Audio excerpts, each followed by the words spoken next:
سلام بینندگان عزیز، ظهر چهارشنبهتون بخیر. امروز قصد داریم که بریم به کلیسای وانگ و بازدیدی از این کلیسا داشته باشیم و ببینیم که چقدر میتونه جذاب و دیدنی باشه این کلیسا. و بعد از این کلیسا هم میخوایم به یک کلیسای دیدنی دیگه هم بریم و از اونم بازدیدی داشته باشیم. پس با من همراه باشین، بریم. چند مورد در مورد این کلیسا بگم که کلیسا در دوره شاه عباس صفوی ساخته شده و اون بنایی که در اون دوران ساخته شده و بنایی که الان میبینیم خیلی تفاوت داره. قدیما کاربردهای مذهبی داشته ولی الان بیشتر جنبه تاریخی، فرهنگی، توریستی داره. این کلیسا بزرگترین و معروفترین کلیسای ایران به شمار میره. در جهان این کلیسا به نام آمنا پرکیچ شناخته شده است. یه تاریخچه‌ای میخوام بگم در رابطه با این کلیسا. به این صورت بوده که در زمان صفوی شاه عباس اول در جنگ با عثمانی‌ها دستور عقب نشینی ایرانیان رو داده بود. در طول مسیر بازگشت سپاه ایران از ارمنستان عبور کرده بود و به دستور شاه عباس بخش‌های زیادی از مسیر برای جلوگیری از پیشروی عثمانی‌ها ویران شده بود. در این بین مردم ارمنستان در خطر کشتار دست جمعی قرار داشتند. به همین دلیل شاه عباس تصمیم گرفت که تعدادی از ارامنه را با خود به ایران بیاره و در اونجا در ایران یعنی اسکان بده. در نتیجه این کوچ طولانی شاه عباس و سپاهیانش به همراه مردم ارمنستان به اصفهان رسیدند و شاه عباس زمینایی رو به این ارامنه و ارمنیا اهدا کرد که به این منطقه جلفا میگن. بعد در این منطقه جلفا ارامنه شروع کردن به ساخت کلیساها برای مناسبت‌های دینی خودشون. بعد اون موقع یعنی در قرن 17 هم 24 تا کلیسا تأسیس شده بود، ولی الان تنها 13 تا کلیسا از 24 کلیسا باقی مونده در اصفهان. این کلیسای وانگ در سال 1606 یه ساختمان کوچیکی در قسمت جنوب غربی این بنایی که امروزه ساخته شده بوده و اون موقع این کلیسا اسمش هاکوب بوده به نام یعقوب. اون موقع به این اسم میشناختندش. این کلیسا کوچک برای مدت 50 سال مورد استفاده روحانیون مسیحی قرار میگرفت و در این مدت کشیش‌ها و خلیفه‌های زیادی در این کلیسا آموزش دیدند. کلیسای هاکوب در آینده به سنگ بنای اصلی کلیسای آمنا پرکیچ یا کلیسای وانگ تبدیل شد و بر سر در ورودی کلیسای وانگ متنی حک شده که قدمت کلیسای وانگ را نشون میده. پس از گذشت 50 سال یعنی در سال 1655 میلادی ساکنان جلفا در زمان حکومت شاه عباس دوم بنای اصلی کلیسا رو شروع کردن. استارتش در سال 1655 زدن که تقریبا همین بنای امروزیه. ساخت کلیسای جدید وانگ هم از سال 1655 میلادی تا 1664 یعنی نزدیک به 10 سال طول کشید و از سال 1905 روند گسترش محوطه کلیسا هم توسط ارامنه آغاز شد و ساختمان جدید در محوطه ساخته شد.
خب این کلیسا حدود 8700 متر مربعه و 4000 مترش ساختمانه.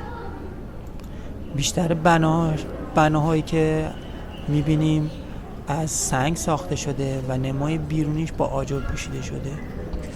یکی از نقاشی‌های قشنگی که میتونیم تو این کلیسا ببینیم روی گنبد بزرگ این کلیسا میتونیم مشاهده کنیم که به این صورت تصویری از آفرینش آدم و حوا، ماجرای خوردن میوه ممنوع توسط آدم و داستان هابیل و قابیل به چشم میخوره.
اینجا هم که میبینیم موزه کامل و بزرگ کلیسا در اینجا واقع شده که داخل اون نقاشی‌های خیلی برجسته و تاریخی، کتاب‌های نفیس و خطی و دیگر آثار ارزشمند قدیمی در اینجا نگهداری میشه.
بیا بیرون.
دوستانی که میخوان از این کلیسا دیدن کنن باید بیان به محلی جلفا، خیابون نظر شرقی و بین ساعت 8 و 9 صبح تا ساعت 1 ظهر این کلیسا بازه و عصر هم ساعت 4 تا حدود 6 و نیم 7 عصر و بلیت این کلیسا برای ورود هم نفری 30,000 تومان، البته برای ایرانی ها، و برای بازیکننده خارجی فکر کنم بیش از 50,000 تومان یعنی 60,000 تومان باشه.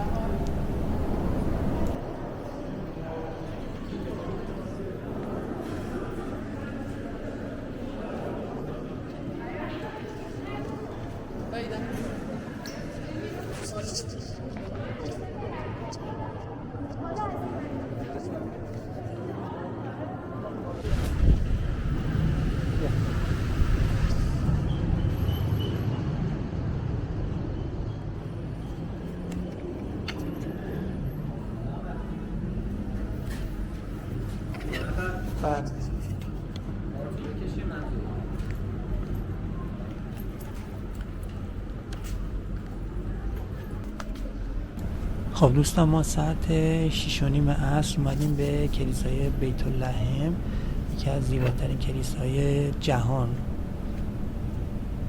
این کلیسا در دوره صفویه ساخته شده و یکی از جاهای دیدنی اصفهان به حساب میاد. این کلیسا از نظر نقاشی‌های دیواری خیلی ظاهر جذاب و باشکوهی داره. این کلیسا در فهرست زیباترین کلیساهای جهان قرار داره و رتبه 23 رو به خودش اختصاص داده. این کلیسا در سال 1306 هجری قمری توسط خواجه پتروس یه بازرگان معروف بوده که ساخته و بنا شده. دوستانی که میخوان از این کلیسا دیدن کنند باید بیان به خیابون نظر شرقی، میدان بزرگ جلفا، بین ساعت 9 تا 1 ظهر بازه و ساعت 4 تا ساعت 6 و نیم عصر کلیسا بازه. بلیتش هم حدود 10,000 تومنه.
مرسی دوستان عزیز که تا اینجای برنامه با من بودید و منو همراهی کردید.